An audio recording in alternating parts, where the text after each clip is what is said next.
میرے مسلمان بھائیوں، میرے دوستوں، میری ماں اور بہنوں، غور سے سنو ان نصیحتوں کو، پڑھیے ان کو، اس میں ساری تفصیلات موجود ہیں۔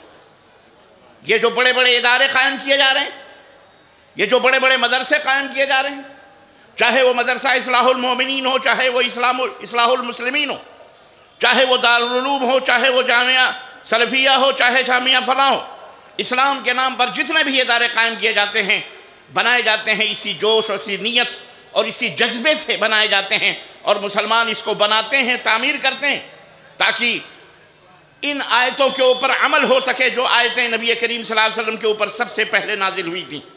آئیے سب سے پہلے ان آیتوں کا مفہوم سمجھتے ہیں۔ اللہ رب العزت نے جب دیکھا کہ نبی، فرشتہ کہہ رہا پڑھو پڑھو، کہہ رہے نہیں پڑھنا جانتا، میں کیا پڑھوں تو کیا پڑھوں، مجھے تو پتہ ہی نہیں ہے۔ تو یہ پہلا حکم تھا، اقرأ بسم ربک الذی خلق۔ اے انسانوں، یہ حکم تھا نبی کو کہ پڑھیے اپنے اس پیدا کرنے والے اس ذات کے نام سے جس نے آپ کو پیدا کیا ہے، جو آپ کا رب ہے، جو آپ کا پالنہار ہے، جو آپ کا سرشٹی کرتا ہے، اس کے نام سے پڑھیے، اس کا نام جانیے، وہ کون ہے، اس کی معرفت، اس کا علم حاصل کیجیے۔ اقرأ، پڑھو اس رب کے نام سے، پڑھو اپنے اس رب کے نام سے جو تمہارا رب ہے، جس نے تم کو پیدا کیا من علق، گوشت کے لوتھڑے سے پیدا کیا۔ پانی کا قطرہ ماں کے پیٹ میں جاتا ہے، اس کی شکل بدلتی ہے، وہ خون بنتا ہے، پھر خون سے وہ گوشت کا لوتھڑا بنتا ہے، علق کہتے ہیں گوشت کے لوتھڑے کو۔ اللہ اسی لوتھڑے کے اندر ہڈی پیدا کرتا ہے، پھر هو الذی یصورکم فی الارحام کیف یشاء، پھر وہ معبود اسی گوشت اور اسی ہڈی اور اسی پوشت کے اندر تمہاری ہماری شکلیں اور صورتیں بناتا ہے جیسے چاہتا ہے۔ یہ علم، یہ نالج، یہ سچھا، یہ جانکاری، یہ گیان ہمیں پراپت ہو رہا ہے کہاں سے؟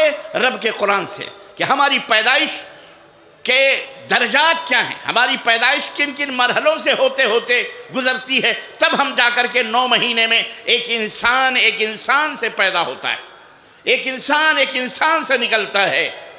یہ علم کس نے دیا؟ یہ علم، یہ جانکاری مسلمانوں کے پاس ہے۔ کسی دنیا کے مائی کے لال کی کتابوں میں یہ جانکاری موجود نہیں ہے کہ انسان کیسے پیدا ہوتا ہے۔ انسان نے جب اپنی سوچ کے اوپر، جب اپنے فکر کے اوپر، اپنی نظریات اور اپنی طریقے سے، جب اپنی نفسانی علم سے جب جاننے کی کوشش کی انسان کیسے پیدا ہوتا ہے، تو اس کی پہنچ کہاں گئی معلوم ہے؟ ڈارون کے اوپر گئی۔ ڈارون ایک شخص پیدا ہوا، انگریزوں کے اندر فلسفی تھا، سائنٹسٹ تھا۔ اس نے یہ نظریہ اور یہ بات دنیا کے سامنے بیان کی کہ ہم ایک بندر تھے۔ ہم کیا تھے؟ انسان ایک بندر تھا، بندر کی شکل بدلتی گئی، دم کٹا، کان کٹے، فلاں کٹے، بال کٹا، پیر سیدھا ہوا، ہاتھ ہوا۔ یہ انسان کی سوچ دیکھو۔ جب انسان صحیح علم سے، یہاں سے یہ بھی پتہ چلا، جب انسان صحیح علم سے محروم ہوتا ہے، صحیح جانکاری اس کے پاس نہیں ہوتی، صحیح گیان اس کے پاس نہیں ہوتا، تو وہ جستجو کرتا ہے، تلاش کرتا ہے۔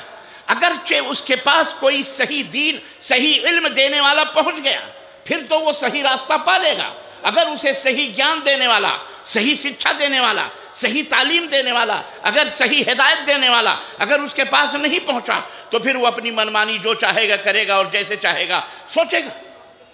آخر اس روح کو غذا چاہیے، جس طرح تمہارے جسم کو کھانا چاہیے۔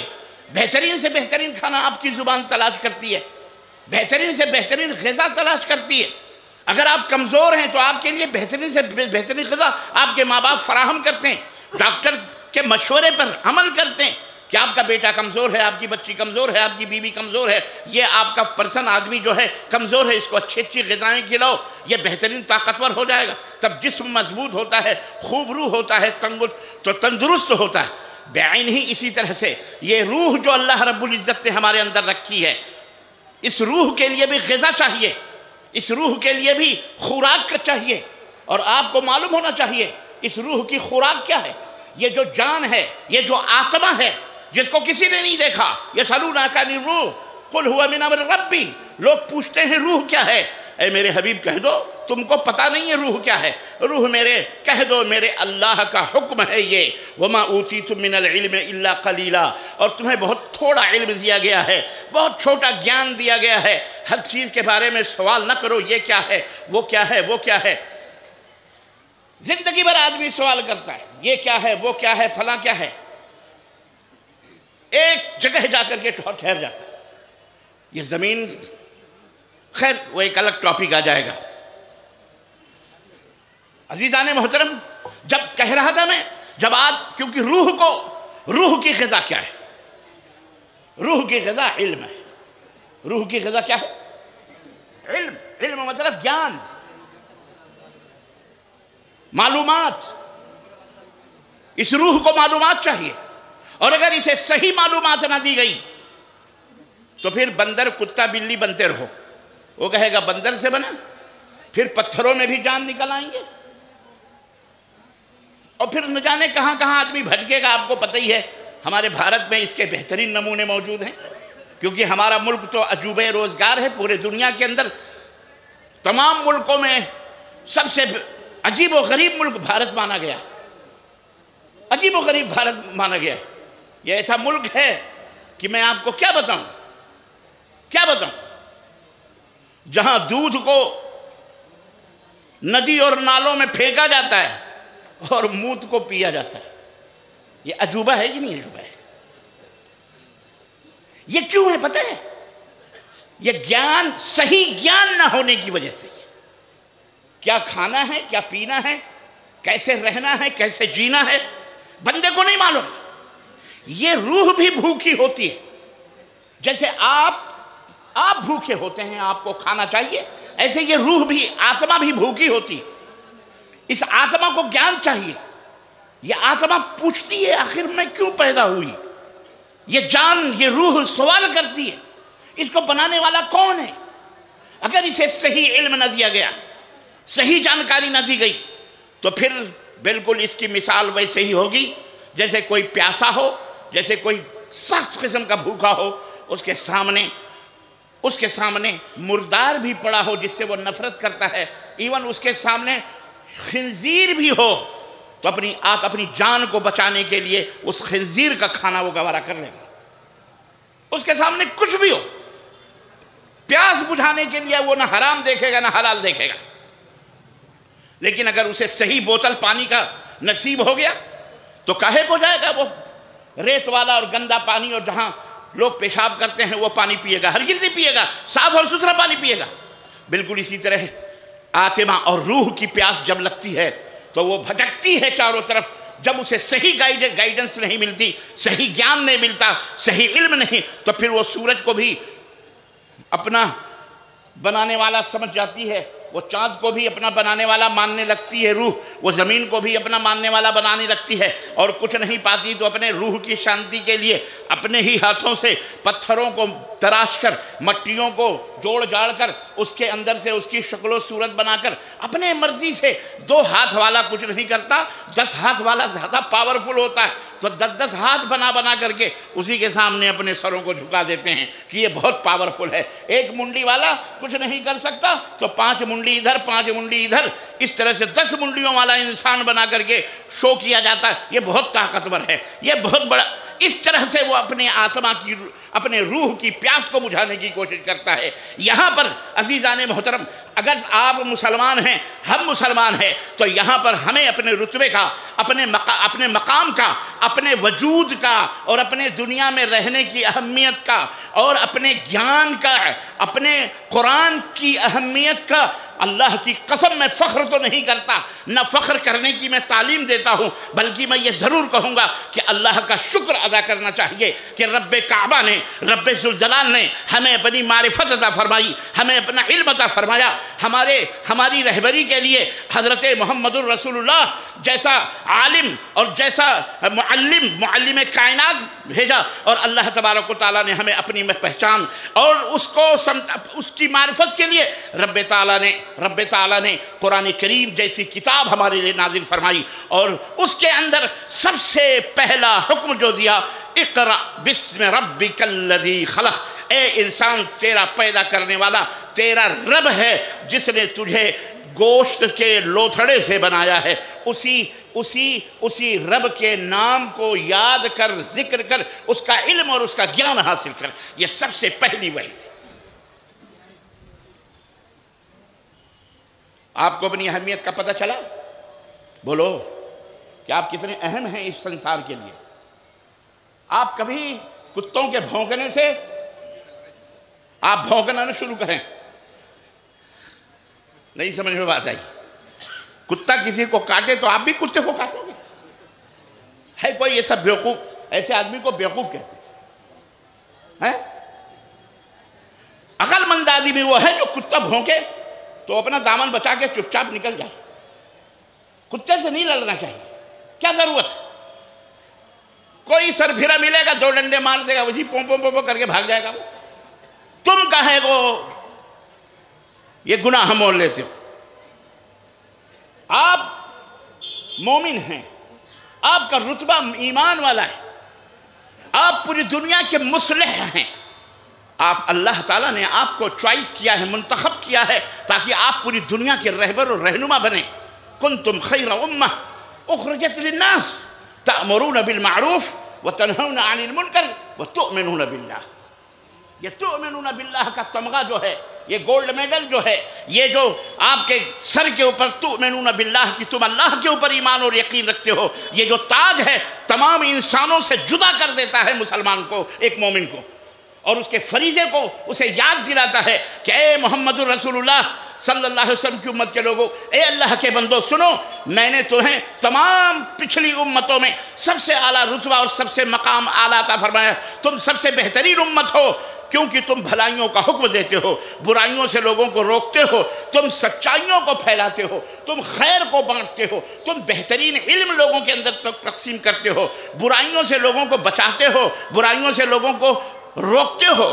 وَتُؤْمِنُونَ بِاللَّهِ، اور اس کی وجہ یہ ہے کہ تمہیں اللہ کی معرفت حاصل ہے، تمہیں اللہ کا علم حاصل ہے، اللہ کا گیان حاصل ہے، تم اللہ کے اوپر یقین کرتے ہو، وشواس کرتے ہو، یہ ہے تمہارا رتبہ۔ اور تم بھولے بھٹکے پتہ نہیں کہاں، ماتھے کے اوپر ہاتھ رکھ کے جس کو دیکھو وہی شکوہ کر رہا ہے، کیا کریں؟ کوئی سیاست کا رونا رو رہا ہے، کوئی گدی کا رونا رو رہا ہے، کوئی پارٹی کا رونا رو رہا ہے، اس پارٹی میں جاؤ گے تو کامیاب ہو جاؤ گے، اس پارٹی میں جاؤ گے کامیاب ہو جاؤ گے، اس کے نیتا کے چرنوں میں جاؤ گے تو شرنوں میں جاؤ گے تو تمہیں پناہ مل جائے گی، اور فلانا نیتا کوئی نہیں ہے، کوئی نہیں ہے تمہیں جو عزت دے، کوئی نہیں ہے جو تمہیں ترقی دے، کوئی نہیں ہے، تمہارا مالک ایک ہے، وہ اللہ عز و جل ہے۔ سنو مسلمانوں، اپنی حقیقت کو سمجھو اللہ کی قسم، اور اللہ کا شکر ادا کرو میری ماؤں بہنوں تم بھی، کہ اللہ نے تمہیں اسلام جیسی نعمت اور اسلام جیسی دولت عطا فرمائی ہے۔ اللہ کی مرضی یہی ہے کہ ہمارا کوئی بھی بندہ جاہل نہ رہے۔ جاہل ایک بہت بڑا طعنہ ہے، کسی جاہل کو، مولانا اسی کی اہمیت کا اندازہ لگائیں، آپ کسی جاہل کو جاہل کہہ کر کے دیکھ لیں، تھپڑ کھینچ کے مارے گا، وہ ہے کہ نہیں ہے؟ آپ کسی جاہل کو کہتے ہیں چل جاہل کہیں گا، تھپڑ کھینچ کے مارے گا، حالانکہ وہ جاہل ہے، لیکن یہ کلمہ اتنا برا ہے کہ وہ اپنے جاہل، وہ کلمہ بھی، وہ لفظ بھی اپنے حق میں پسند بولو نہیں کرتا۔ اور علم، کسی جاہل کو بھی کہہ دو ماشاءاللہ بڑے علم والے ہیں، آپ کو گلے لگا لے گا، خوش ہو جائے گا، آپ سے محبت کرے گا، آپ کی عزت کرے گا، آپ کی تکریم کرے گا۔ اسی سے اندازہ لگاؤ کہ علم یہ بہت بڑی دولت ہے، علم ایک بہت بڑا رتبہ ہے، علم ایک بہت بڑا گولڈ میڈل ہے۔ اللہ رب العزت اپنے بندوں کو صاحب علم دیکھنا چاہتا ہے، علم والا دیکھنا چاہتا ہے، اور یہ اللہ رحم فرمائے مسلمانوں کے ان اکابرین پر، بڑوں پر، اور آپ سب کے اوپر بھی۔ یہ اکابرین اپنے گھر سے اتنا پیسہ نہیں لگا سکتے جو اتنا بڑا علم کا قلعہ چلا سکیں، اصلاح المومنین یا اس جیسے اور بھی ادارے، یہ آپ کی جیبوں سے، آپ کے پیسوں سے یہ ادارے تعمیر ہوتے ہیں، آپ کے جیبوں سے ادارے چلتے ہیں، آپ کی اپنی گاڑھی کمائیاں جو آپ اپنی آل اولاد کو اپنے معاشرے اور سماج کے سنوارنے کے لیے عزیزان ملت جو آپ پیسے خرچ کرتے ہیں، یہ بیچارے علماء جو فکس ہیں، جو بالکل وقف ہیں اس علم کو پھیلانے کے لیے، آپ کی ذمہ داری ہے کہ ان کے ناخن سے لے کر اور ان کے سر کے بالوں تک جتنے اخراجات ہوتے ہیں، مصاریف ہوتے ہیں، یہ آپ کی ذمہ داری ہے کہ آپ اس کا بوجھ اٹھائیں، کیونکہ یہ آپ کے منبروں محراب کے مالک ہوتے ہیں، پانچوں نمازوں کو ادا کرواتے ہیں۔ یہ نہ رہے تو یہ دنیا شیطانوں سے بھر جائے اور شیطان تمہاری آل اولاد کو جہنم کے گڑھوں میں ڈھکیل دے، ہماری بہن بیٹیوں کو لے جا کر کے جہنم کے گڑھوں میں ڈھکیل دے، ہم کو بھی جہنم کی آگ میں ڈھکیل دے۔ شیطان چاروں طرف سے ہماری نگرانی میں اور مراقبے میں موجود ہے، تو یہ اللہ کا شکر ادا کرو۔ اور سنو، اللہ کی مرضی میں آپ کو بتاؤں، اور اس علم کا رتبہ اور مقام کیا ہے؟ اللہ رب العزت نے جب اس دنیا میں یہ سب قرآن میں موجود ہے۔ قرآن میں پڑھو میرے نوجوانوں، میرے بھائیوں، میرے بچوں، قرآن پڑھو، قرآن پڑھو، قرآن جو پڑھنا بزرگوں نہیں جانتے ہو، قرآن سیکھو، ابھی بھی سیکھو، میری ماں بہنوں ابھی بھی سیکھو، اور اس کے معنی اور مطلب کو سمجھو۔ ہر چیز کا علاج اتر کر ہیرا سے سوئے قوم آیا اور ایک نسخہ کیمیا ساتھ لایا۔ وہ نبی ہیرا سے اتر کر ایک نسخہ کیمیا، کامیابی کا فارمولہ پوری دنیا کے لیے لے کر کے آیا، پورے انسانیت کی فلاح کے لیے لے کے آیا، انسانوں کی کامیابی اور انسانوں کو ہر چیز کی پریشانیوں سے نجات دینے اور اللہ سے ملانے کا نسخہ اور فارمولہ وہ ہیرا سے لے کر کے آیا۔ اور وہ کیا ہے؟ وہ اللہ تبارک و تعالیٰ کا قرآن ہے، وہ رب کا قرآن ہے، گیان ہے، وہ جو سراپا علم ہے۔ اللہ نے تمام مومنوں کے اوپر بطور احسان یہ بات فرمائی، لَقَدْ مَنَّ اللَّهُ عَلَى الْمُؤْمِنِينَ إِذْ بَعَثَ رَسُولًا مِّنْ أَنفُسِهِمْ يَتْلُو عَلَيْهِمْ آيَاتِهِ وَيُزَكِّيهِمْ وَيُعَلِّمُهُمُ الْكِتَابَ وَالْحِكْمَةَ۔ یہ اللہ کا احسان ہے کہ اللہ نے مومنوں کے لیے انہی میں سے ایک رسول کو بھیجا ہے، ایک پیغمبر بھیجا، ایک معلم بھیجا، ایک استاذ بھیجا، ایک ٹیچر بھیجا، معلم کائنات بھیجا۔ اس کا فریضہ کیا ہے؟ اس کا منصب کیا ہے؟ یتلو علیہم آیاتی، وہ رب کی کتابوں کو، رب کے قرآن کو پڑھ پڑھ کر سناتا ہے لوگوں کو، اللہ کی باتوں کو لوگوں تک پہنچاتا ہے۔ وَيُعَلِّمُهُمُ وَيُزَكِّيهِمْ، اور اسی قرآن کے ذریعے انہیں تقویٰ، ان کے اندر روح کو پاک و صاف کرتا ہے، جسم کی غلاظتوں گندگیوں کی صفائی اور ستھرائی سے لے کر روح کی گندگیوں تک کو وہ پاک و صاف کرتا ہے۔ یہ بہت بڑی بات ہے۔ یہ آپ کہو گے یہ روح بھی گندی ہوتی ہے؟ یہ روح گندی کیوں ہوتی ہے؟ جب روح جاہل ہوگی، جب روح کو پتہ ہی نہیں ہوگا اچھے برے کا، تو جہاں بھی اس کو مزہ آئے گا وہیں وہ جا کر کے چپک جائے گی۔ جیسے آدمی کو پیاس لگی ہو تو اسے پانی تو چاہیے، اب اگر اسے بوتل کا پانی، بسلری کا پانی یا فلٹر کا پانی نہیں ملے گا، بیچارہ پیاسوں تو نہیں مر سکتا، وہ جا کے گٹر کا بھی پانی پی لے گا، بھلے اس سے اس کی موت ہو جائے، وہ بیمار ہو جائے، جراثیم آ جائیں، اسے پھوڑے نکل آئیں، اسے کھجلی پیدا ہو یا اسے کچھ بھی ہو، لیکن اپنی پیاس بجھانے کے لیے اسے کچھ نہ کچھ کرنا ہے۔ یہ فطرت ہے، بھوک لگنا ایک فطرت ہے، پیاس لگنا ایک فطرت ہے، سونا نیند آنا ایک فطرت ہے۔ یہ ضروری ہے کہ یہ ہو، آپ نہیں سوئیں گے بیمار ہو جائیں گے، آپ نہیں کھائیں گے مر جائیں گے، آپ نہیں پئیں گے مر جائیں گے، یہ فطرت ہے، یہ جسم کی فطرت ہے۔ ایسے ہی روح کی فطرت ہے، روح چاہتی ہے کہ اسے گیان پراپت ہو، روح چاہتی ہے، وہ طلب پیدا ہوتی ہے کہ اس کا کوئی مالک ہو، روح چاہتی ہے کہ اس کے اوپر کسی کا حکم چلے، روح چاہتی ہے کہ وہ کسی کے سامنے روئے، وہ کسی کے سامنے گڑ گڑائے، روح چاہتی ہے وہ کسی سے دستے سوال دراز کرے، وہ دعا کرے، روح چاہتی ہے کہ جس کے سامنے وہ اپنے دکھ درد کو بیان کرے اور وہ سننے والا یا جس کے سامنے وہ روئے، وہ گڑ گڑائے، وہ اس کی طلب کو، اس کی خواہش کو، اس کی چاہت کو، اس کی دعاؤں کو قبول کرے۔ روح چاہتی ہے کہ اس کے سامنے اپنے ماتھے کو ٹیکے، روح چاہتی ہے کہ اس کے سامنے سجدہ کرے، لیکن جب اس بیچاری روح کو کوئی ایسا بہترین انسان، پاکباز انسان نہیں ملتا ہے تو جہالت میں وہ پتھروں کو بھی خدا سمجھ کر کے اس کے سجدے کرتی ہے۔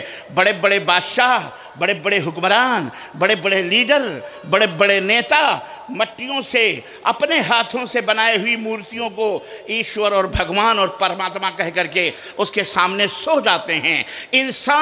انسان کے گیان کو دیکھ کر کے پورا سو جاتا ہے، اس کے چرڑوں کو چومتا ہے، چاٹتا ہے، اسے اپنا بھگوان تصور کرتا ہے، نہ جانے کیسے کیسے، کیونکہ روح چاہتی ہے کہ کسی کو پوجے، روح چاہتی ہے کہ کسی کی عبادت کرے۔ یہاں ہماری تمہاری ذمہ داریاں بنتی ہیں نوجوانوں، یہاں پر اللہ ہم سے پوچھے گا کہ ہمارے بندے ہمارے سوا غیروں کے سامنے سجدے کرتے تھے، ہمارے سوا پیڑ پودے پوجتے تھے، ہمارے سوا اپنے ہاتھوں سے مورتی بنا کر پران پرتشٹھا کر کے اس کی پوجا کرتے تھے اور خود کو بھگوان کہتے تھے، ہمارے سوا نہ جانے کہاں کہاں اپنے سروں کو جھکاتے تھے۔ اے میرے بندو، میں نے تمہیں نبی دیا تھا، میں نے تمہیں قرآن دیا تھا، میں نے تمہیں رہبر دیے تھے، میں نے تمہیں محمد الرسول اللہ صلی اللہ علیہ وسلم دیا تھا۔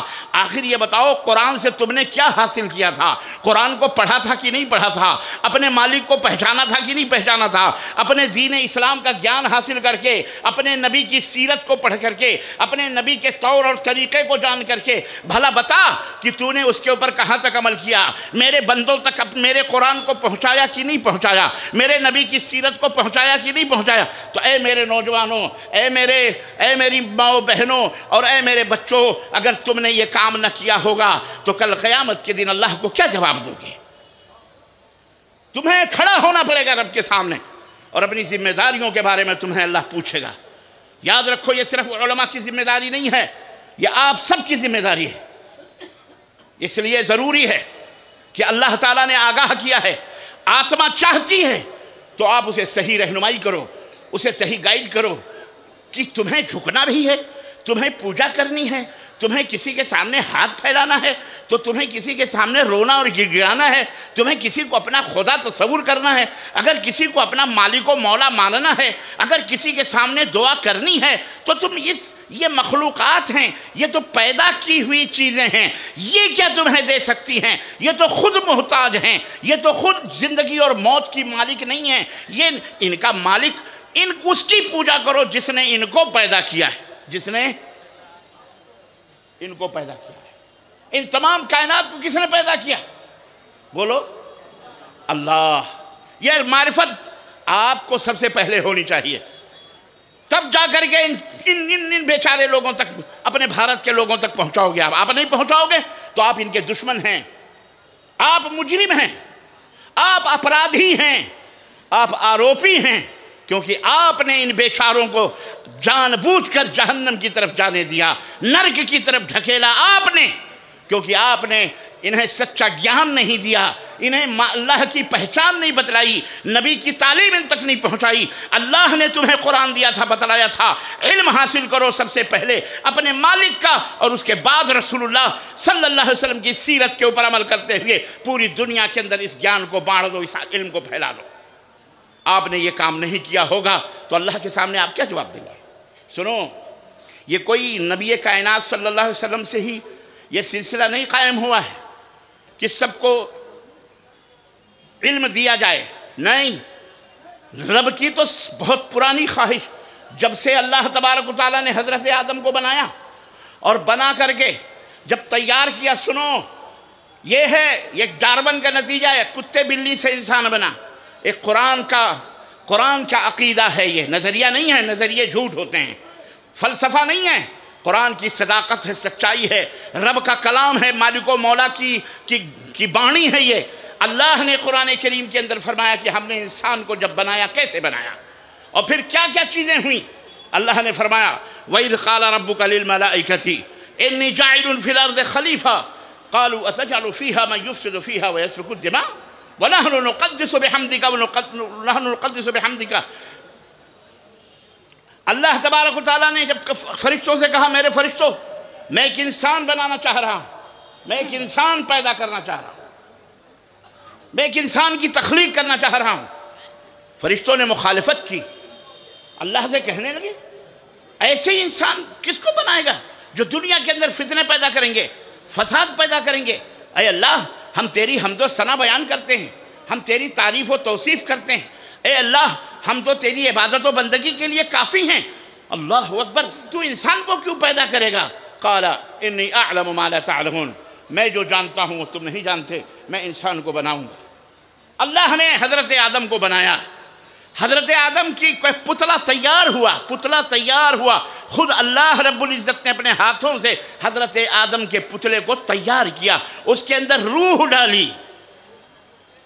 اب آگے سنو کیا ہوتا ہے، اپنا رتبہ دیکھو مسلمانوں، اپنا مقام دیکھو کہ انسانیت کا مقام اللہ رب العزت کس سے عطا فرماتا ہے۔ کسی کو پذیرائی حاصل ہوتی ہے سرٹیفکیٹ سے۔ آج قرآن کے حافظوں نے، اصلاح المومنین قرآن کے حفظ کرنے والے بچوں نے، اور اسی طرح حافظات اور عالمات اور فاضلات قرآن اور حدیث کے پڑھنے والی بچیوں کے سروں پہ عمامے رکھے گئے ہیں، صافے پگڑی باندھی گئی ہے، دستار باندھی گئی ہے، ان کو اعزاز دیا گیا ہے کیونکہ یہ بہت بڑے کمال کی بات انہوں نے کری ہے۔ آؤ ہم تمہیں بتاتے ہیں انسانیت کا کمال کہاں ہے، انسان کا مقام اور رتبہ کب حاصل ہوتا ہے اور اس کا رتبہ کیا ہے۔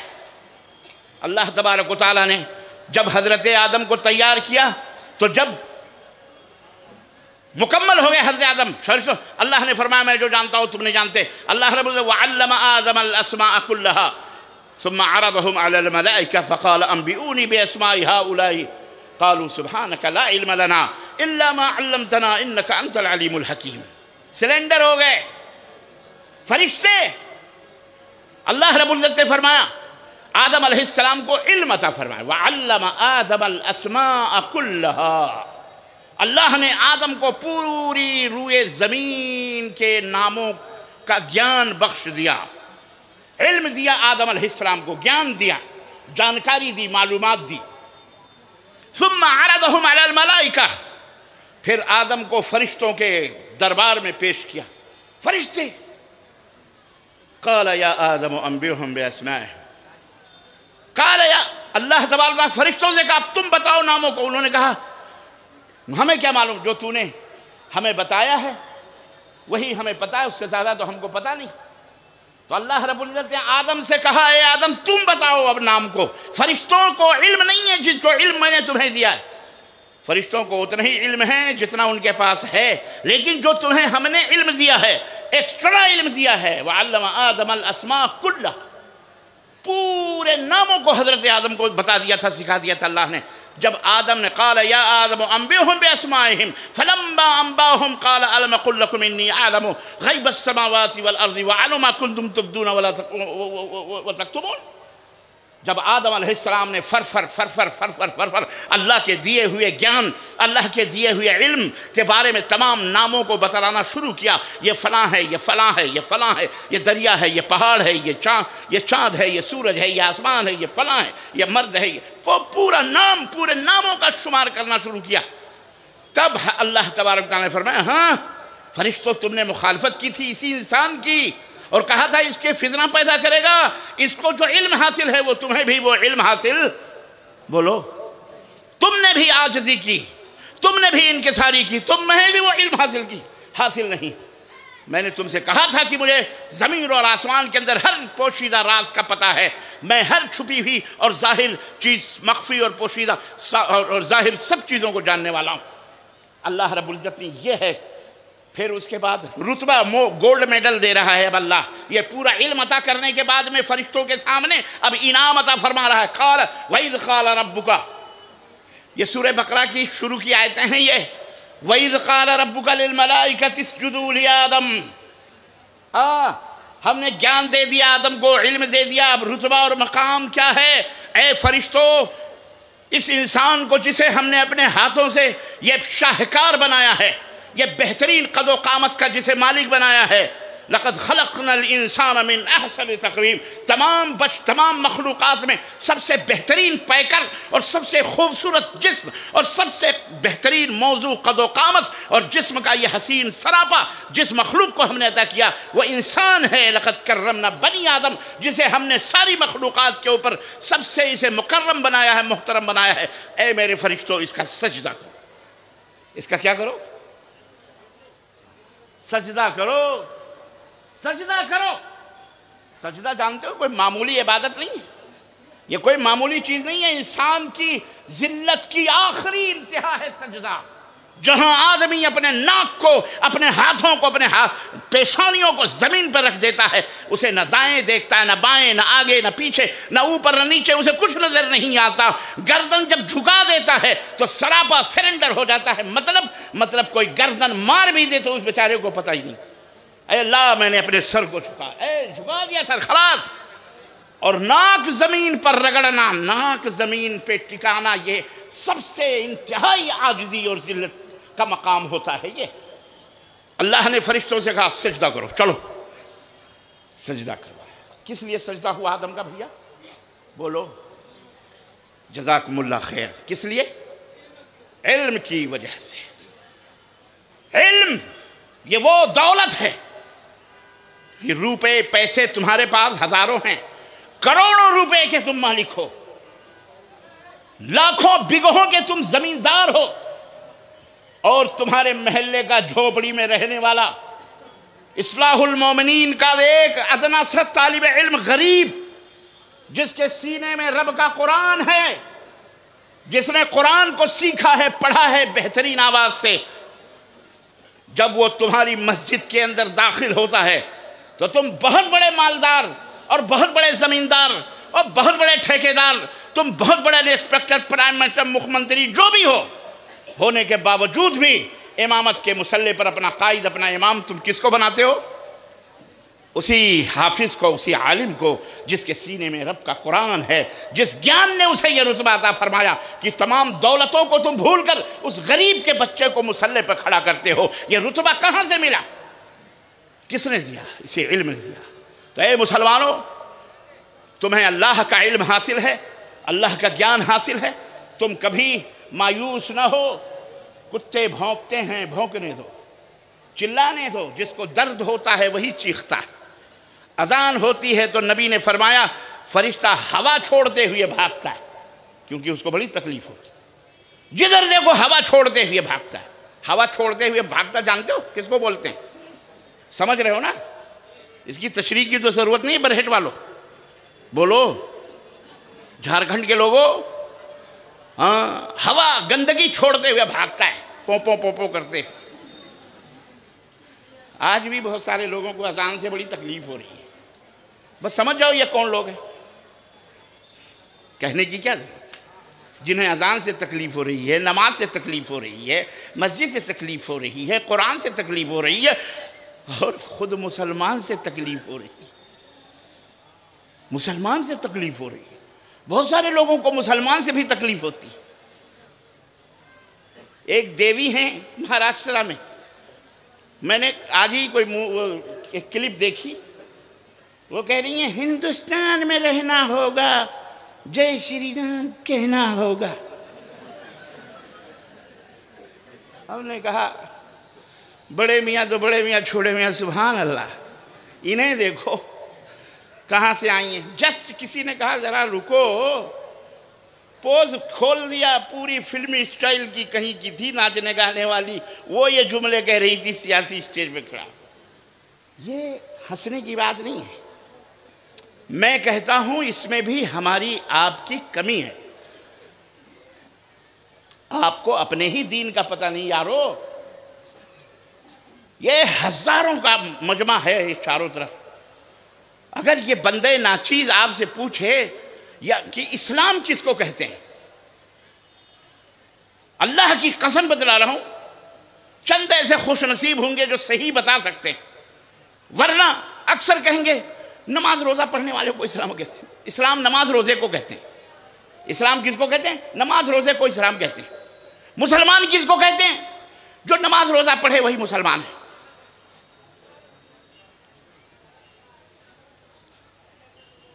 کہ نہیں؟ بہت سارے لوگوں کو پتہ ہی نہیں ہے اسلام کیا ہے. اس کا علم حاصل کرو. یا آپ کی ذمہ داری ہے، زبان سے کہہ بھی دیا لا الہ تو کیا حاصل، دل و نظر جو مسلمان نہیں تو کچھ بھی نہیں. آپ اور ہم جو ذلیل ہیں نا، اس لیے کہ ہم قرآن اور سنت کے علم سے ناشنا ہیں، ہمیں پتہ نہیں ہے. اللہ تبارک و تعالیٰ نے جب ایک کمیونٹی بنائی، اس دنیا کو آباد کرنا چاہا، تو اللہ تعالیٰ نے انسان کو یہ نہیں کہا کہ میں نے اسے حکومت دے دی، میں نے اسے سونے دے دیے، میں نے اسے چاندی دے دیے، میں نے اسے ہیرے دے دیے، میں نے اسے جواہرات دے دیے، میں نے اسے یہ دے دیا، پراپرٹی دے دی، زمین دے دی، فلاں دے دیا. نہیں، کہیں تم قرآن میں نہیں بتا سکتے، کوئی ایک آیت بھی ایسی موجود نہیں. بلکہ جب انسان کو اللہ نے پیدا کیا تو وہ ایک ایسا فارمولہ، ایک ایسی چیز عطا فرمائی جس چیز سے پوری دنیا وہ حاصل کر سکتا ہے. وَعَلَّمَ آدَمَ الْأَسْمَاءَ كُلَّهَا وَعَلَّمَ آدَمَ الْأَسْمَاءَ. رات گزر سکتی ہے اگر میں صرف اسی ٹکڑے پہ کھڑا ہو کے آپ کے سامنے تشریح کروں تو اچھی اچھی پیشانیوں پہ پسینے چھوٹیں گے. وَعَلَّمَ آدَمَ الْأَسْمَاءَ كُلَّهَا. غور کرو مسلمانوں، اللہ نے یہ نہیں کہا کہ آدم کو صرف ہم نے اپنا گیان دیا، قرآن کا گیان دیا، یا جو بھی اس وقت معرفت تھی وہی دیا. نہیں، بلکہ اللہ نے فرمایا وَعَلَّمَ آدَمَ الْأَسْمَاءَ كُلَّهَا.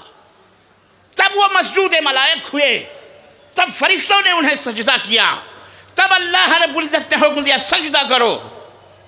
فسجدوا، تو سارے فرشتوں نے سجدہ کیا کہ نہیں کیا؟ بولو.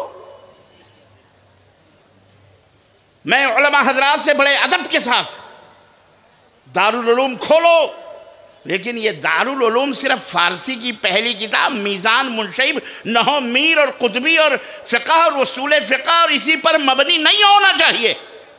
دارالعلوم علم کی جمع ہے، علوم، علموں کا گھر، تمام علوم کا گھر، تمام علوم کا گھر. اس لیے مدارس کے اندر، مدارس کے نام پر صرف قرآن نہ پڑھاؤ، صرف حدیث کی تعلیم نہیں ہوگی. میں درخواست کروں گا بڑے ادب اور احترام کے ساتھ، وَعَلَّمَ آدَمَ الْأَسْمَاءَ كُلَّهَا. تم مسجود ملائک بننا چاہتے ہو، تم ساری کائنات کی چابیاں لینا چاہتے ہو، اللہ کی یہاں سرداری حاصل کرنا چاہتے ہو. اگر تمہیں دولت چاہیے، تمہیں صحت چاہیے، تمہیں امن چاہیے، تمہیں سکون چاہیے، تمہیں راحت چاہیے، تمہیں حکومت چاہیے، تو تمہیں علم حاصل کرنا پڑے گا. صرف اللہ اور اس کے رسول کا نہیں، یہ تو پہلے ہے، اس کے بعد تمہیں دنیا کا بھی علم حاصل کرنا پڑے گا، تمہیں ہر ضرورت کا علم حاصل کرنا پڑے گا. تمہیں کھانے پکا، غلہ پیدا کرنے سے لے کر غلے کو پکانے اور پیٹ کے اندر داخل کرنے تک، اور اس کے بعد گھر بنانا، زمین تعمیر کرنا، پوری دنیا کے جو علوم ہیں یہ تمہیں حاصل کرنا پڑے گا. مختصر یہ، جزاک اللہ خیر، ابھی دیجیے گا. مختصر یہ کہ آپ کو، جزاک اللہ خیر، آپ کو دیکھیں وقت ایسا گزر جاتا ہے پتہ ہی نہیں چلتا ہے. اور آپ بھی ماشاءاللہ ایسے جم کے بیٹھے ہو کہ اگر کہیں کوئی اٹھک بیٹھک ہوتی تو میں کب سے بند کر دیتا، لیکن میں بند کر دوں گا، زیادہ نہیں، کیونکہ میرے پاس بھی کسی کا میں حق نہیں دوں گا. پیچھے کا عالم بھی وہی ہے. ماشاءاللہ، اللہ آپ لوگوں کو سلامت رکھے.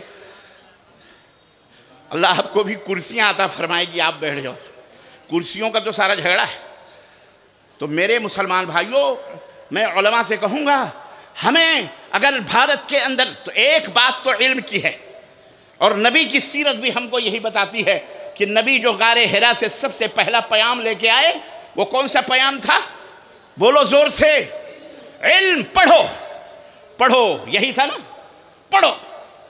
پڑھو، پروفیسر بنو، ڈاکٹر بنو، عالم بنو، حافظ قرآن بنو، مفسر قرآن بنو، عربی پڑھو، اردو پڑھو، ہندی پڑھو، سنسکرت پڑھو، بائبل پڑھو، جناب علی رامائن پڑھو، وید پڑھو، گیتا پڑھو، سارے علوم پڑھو، اور دنیا کو بھی پڑھاؤ، اور اس کے اندر چھانٹو. صحیح کیا ہے غلط کیا ہے، صحیح گیان کیا ہے اور غلط گیان کیا ہے، لوگوں کو بتاؤ۔ تمہیں پتہ ہی نہیں تو تم کیسے بتاؤ گے؟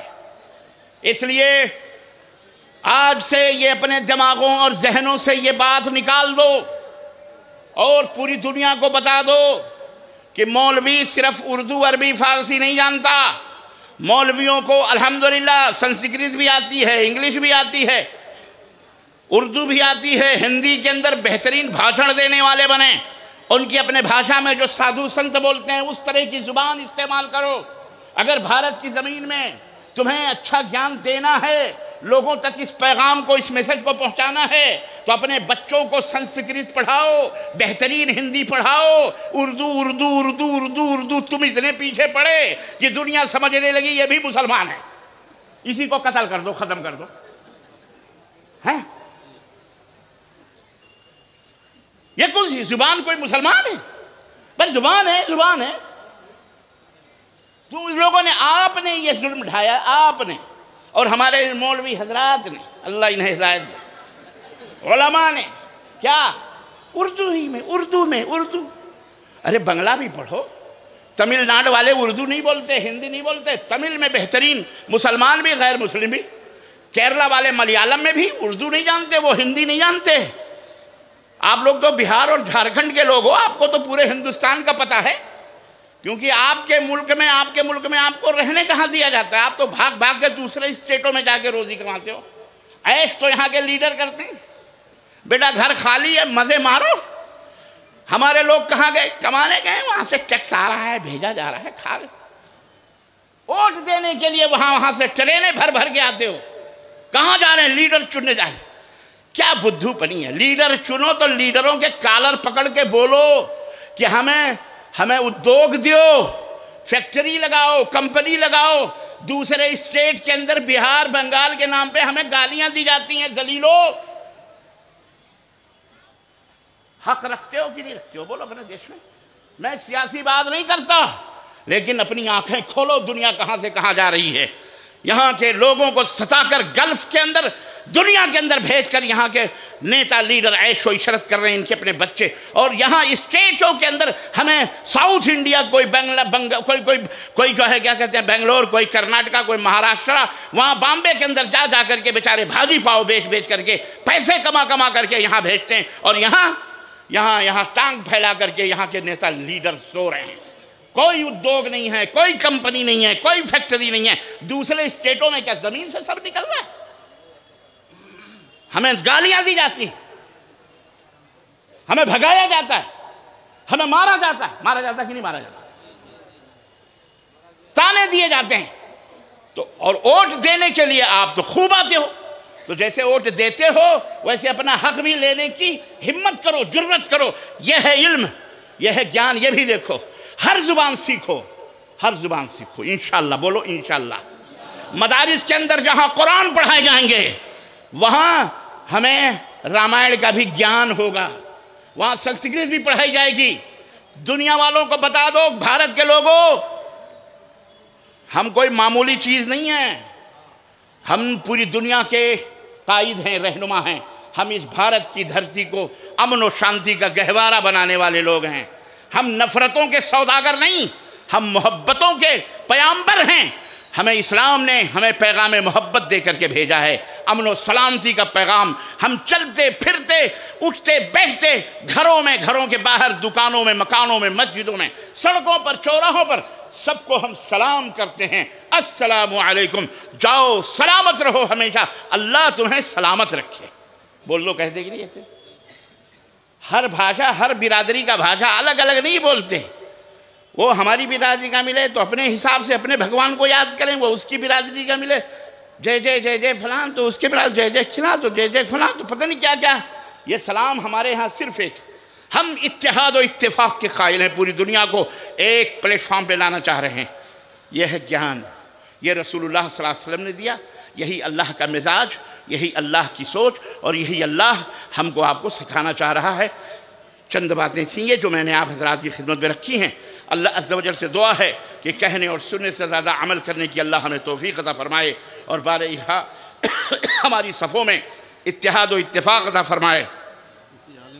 جی جی جی اچھا ٹھیک ہے. اب بہرحال میرا خیال ہے سوالات ہیں کچھ، اس کے جوابات دے لوں میں انشاءاللہ، مختصر ہیں، پھر اس کے بعد کسی اور کی تقریر ہوگی. بہرحال کسی عالم کو مولانا کہنا صحیح ہے یا نہیں، جبکہ مولانا اللہ تعالیٰ کا نام ہے، یہ اصل میں یہ بھی جہالت ہے. علم نہ ہونے کی وجہ سے اس طرح کے کنفیوژن آتے ہیں.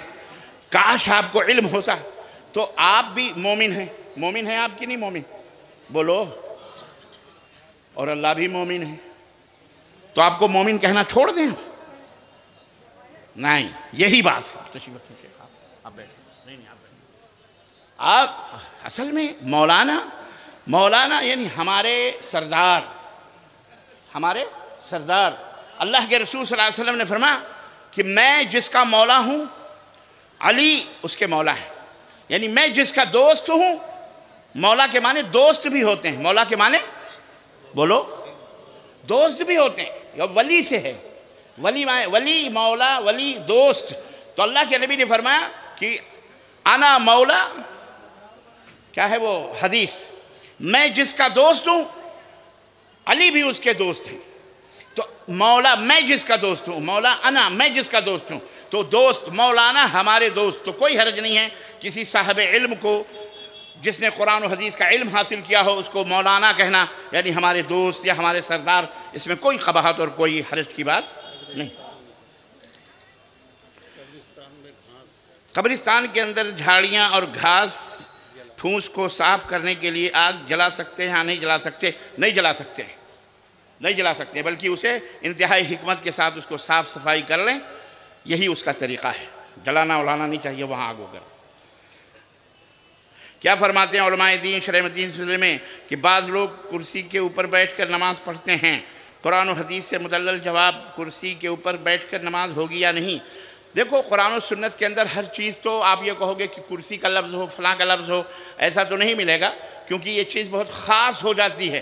اما کرسی ہی کیا، آپ تخت کے اوپر بھی بیٹھ کے نماز پڑھ سکتے ہیں، چارپائی پہ بھی نماز پڑھ سکتے ہیں، آپ زمین کے اوپر بھی بیٹھ کے نماز پڑھ سکتے ہیں، کیونکہ ہمارے نبی نے فرمایا ہے کہ نماز بہرحال نماز ہے. تم اگر کھڑے ہو کے نہیں پڑھ سکتے تو بیٹھ کے پڑھو. اب بیٹھ کے پڑھو، وہ بیٹھنا چاہے چارپائی پہ ہو، چاہے تخت کے اوپر ہو، چاہے کرسی کے اوپر ہو، چاہے صوفے کے اوپر ہو، چاہے زمین کے اوپر ہو. اگر زمین پر بیٹھ کے سکون ملتا ہے تو زمین پہ بیٹھ لو، اگر زمین پہ بیٹھ نہیں پاتے تو چارپائی پہ بیٹھ لو، اس پہ نہیں تو کرسی کے اوپر بیٹھ کے. المہم جتنے ارکان صحیح طرح سے آپ ادا کر سکتے ہیں اتنا ادا کیجئے، باقی بیٹھ کر کے یا سو کر کے یا لیٹ کر کے ادا کیجئے. مثال کے طور پر میں نے کہا نا جتنے ارکان، جیسے یہ کرسی ہے، شیخ محترم کرسی پہ بیٹھے ہوئے ہیں، آپ نماز کے لیے کھڑے ہو سکتے ہیں لیکن آپ کے لیے رکوع نہیں کر سکتے، کیونکہ کمر کے اندر مثال کے طور پہ اللہ نہ کرے کوئی تکلیف ہے. تو یہ حکم ہے کہ آپ کھڑے ہو کر کے جتنا کھڑے ہیں نماز پڑھیں. جب رکوع کرنا ہو تو آپ پھر کرسی کے اوپر بیٹھ جائیں اور بیٹھ کر کے رکوع اور سجدہ کر لیں. لیکن اگر آپ رکوع بھی کر سکتے ہیں سجدہ نہیں کر سکتے تو بھی کرسی رہے گی. البتہ یہ ہے کہ آپ کھڑے ہو کر کے ایک رکن ادا کریں گے، پھر رکوع بھی آپ کرسی پہ بیٹھ کے نہیں کریں گے بلکہ عام طور پہ کریں گے. لیکن سجدہ چونکہ آپ نہیں کر سکتے تو کرسی پہ ہی بیٹھ کر کے سجدہ کریں. یہ ہے سمجھے، تو جائز ہے، اس میں کوئی قباحت اور حرج نہیں ہے. روزے کے مہینے میں سحری کے لیے مائک پر اٹھانا کیسا ہے؟ یہ بددیانتی ہے، یہ بھی جہالت ہے اور حماقت ہے. اور مولویوں کو چاہیے، مؤذنوں کو چاہیے، اور متولیوں کو خاص طور سے، کیونکہ مولوی مؤذن کیا کرے گا بیچارہ، اگر متولی حضرات ٹائٹ ہو جائیں اور کہتے خبردار اذان کے علاوہ اگر تم نے مائک کھولا تو پھر وہ تمہارا آخری ویتن ہوگا، آخری دن ہوگا، تنخواہ بھی نہیں ملے گی، تم کو نکال بھی دیں گے. ہرگز تماشا نہ کرو اسلام کا مذاق نہ اڑاؤ، نہ اسلام کو رسوا اور ذلیل کرو. مسلمانوں اپنی مسجدوں سے لاؤڈ اسپیکر کا استعمال یہ نہیں کہ میری ماں اور بہنوں سحری کھانے میں 2 منٹ 3 سیکنڈ باقی ہیں، میری بہنوں 2 گھنٹے باقی ہیں، اٹھو سحری کر لو، پھر نعت، پھر حمد، اور پھر تلاوت، اور پھر تقریر، اور پھر تقریر.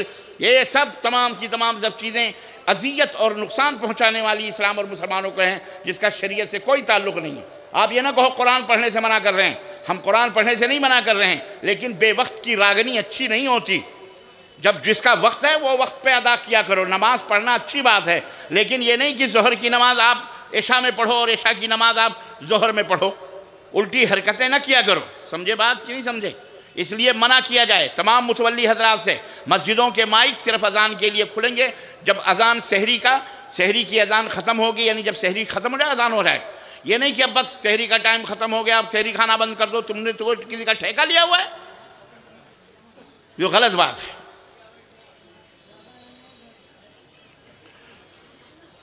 کچھ لوگ عورت کی کمائی پر گزر بسر کرتے ہیں. مثلا کسی کی بیوی عالمہ ہے، کسی کی بیوی نرس ہے، کوئی آنگن واڑی میں نوکری کرتی ہے اور اس کا شوہر تندرست ہے، تو کیا وہ مرد تندرست رہنے کے باوجود ان عورتوں کی کمائی کو کھا سکتا ہے؟ قسمت کی بات ہے. آپ کے مقدر میں جوتیاں چٹخانا لکھا ہے، محنت کرنا لکھا ہے. وہ بھی خوش نصیب ہے، اس کی بیوی عالمہ ہے، کما کے لاتی ہے، کھلاتی ہے اپنے شوہر کو. آپ کے پیٹ میں کیوں مرچیاں ٹوٹ رہی ہیں؟ آپ کو کیوں تکلیف ہے؟ مرضی ہے، میاں بیوی راضی تو کیا کرے گا قاضی؟ ہم کیوں جائیں گے اس میں مسئلہ بیان کرے دونوں کے پیار میں؟ ہم خواہ مخواہ جو ہے محبت میاں بیوی کما. اب وہ میاں بیوی کی انڈرسٹینڈنگ ہے. جانم تم سو کوئی بات نہیں، میں پڑھا رہی ہوں نا، میں لا کے کما کے تمہیں کھلاؤں گی بھی، پاؤں بھی دباؤں گی. ایسا خوش نصیب شوہر مبارک ہو اور ایسی پیاری بیوی مبارک ہو. ہم سب کو مبارک ہو. جزاک اللہ خیر. کوئی حرج نہیں ہے، کوئی حرج نہیں ہے. لوگ صوم و صلات کا پابند نہیں، سنت کے پیروکار نہیں، داڑھی بھی نہیں رکھتے اور نہ ہی قرآن و حدیث جانتے ہیں. ایسے لوگوں کو صدر، سیکریٹری، خازن اور بنا سکتے ہیں یا نہیں؟ دیکھیں ایک بات سمجھیں، ہم سب گناہوں سے پاک نہیں ہیں، ہم سب گناہوں میں ہیں. اگر آپ کے ذمہ داران کوئی ان کے اندر کمی ہے دینی اعتبار سے، تو بجائے تانا اور تشنیع کرنے کے آپ ان کے لیے کبھی میں سوال کرنے والے سے، جس نے بھی سوال کیا ہو میرا بھائی، میں ان سے یہ درخواست کروں گا، میں پوچھوں گا، وہ اب مجھے جواب نہ دیں نہ بولیں، لیکن وہ اپنے دل سے پوچھیں کہ جن کے بارے میں آپ نے لکھا ہے کہ وہ مسجد کے متولی ہوں یا صدر ہوں یا سیکریٹری ہوں یا حاکم ہوں یا پولیس والے ہوں، آپ کے ذمہ دار ہوں، کوئی بھی ہوں، کیا آپ نے کبھی اخلاص کے ساتھ نماز کے بعد یا سجدے میں ان کی ہدایت کے لیے آپ نے دعا کی ہے کہ اللہ میرے دوست، میرے صدر، میرے سیکریٹری، میرے فلاں، میرے علاں، یہ اس گناہ میں اللہ تعالیٰ ان کو ہدایت دے دے؟ اللہ رویا کبھی آپ نے؟ آنکھوں سے آنسو گرائیں؟ نہیں. یہ تانے دینا یہ غلط بات ہے. البتہ ان کے لیے ہدایت کی دعا کریں کہ اللہ انہیں ہدایت دے. لیکن ادارے چلا رہے ہیں، مسجدیں چلا رہے ہیں، داڑھی نہ رکھنے کی وجہ سے ایسا نہیں ہے کہ آپ انہیں بڑا نہ سمجھیں، آپ انہیں صدر نہ بنائیں اور کسی ایسے بیوقوف کو لائیں جو داڑھی رکھا ہو لیکن اسے پتہ ہی نہ ہو کہ جو ہے سیتا مرد تھی کہ عورت، یا سیتا مرد تھی کہ عورت، تو کیا فائدہ؟ سمجھ رہے؟ عورت قبرستان میں جا کر میت کو دیکھ سکتی ہے یا نہیں؟ قبرستان میں تو میتیں دفن ہوتی ہیں، وہاں کہاں سے جا کے دیکھے گی؟ وہ قبر کھود کے دیکھے گی؟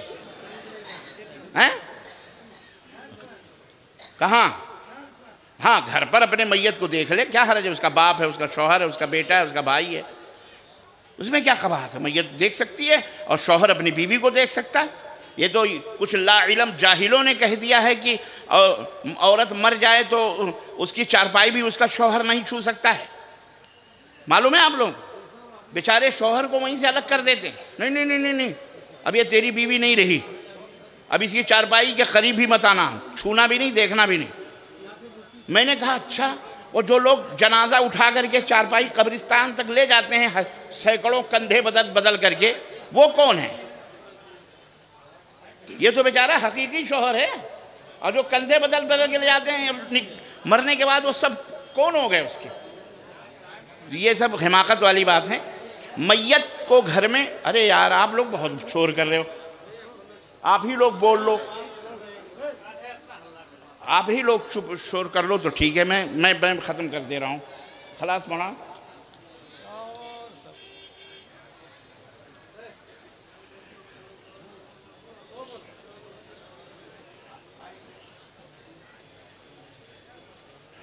زکوٰۃ الفطر میں طلبہ کا خرچ، زکوٰۃ الفطر طلبہ میں خرچ کرنے کا کیا حکم ہے؟ زکوٰۃ الفطر جو ہے غریب غربا میں خرچ کرنا چاہیے، اور زکوٰۃ الفطر کے مستحق وہ لوگ ہیں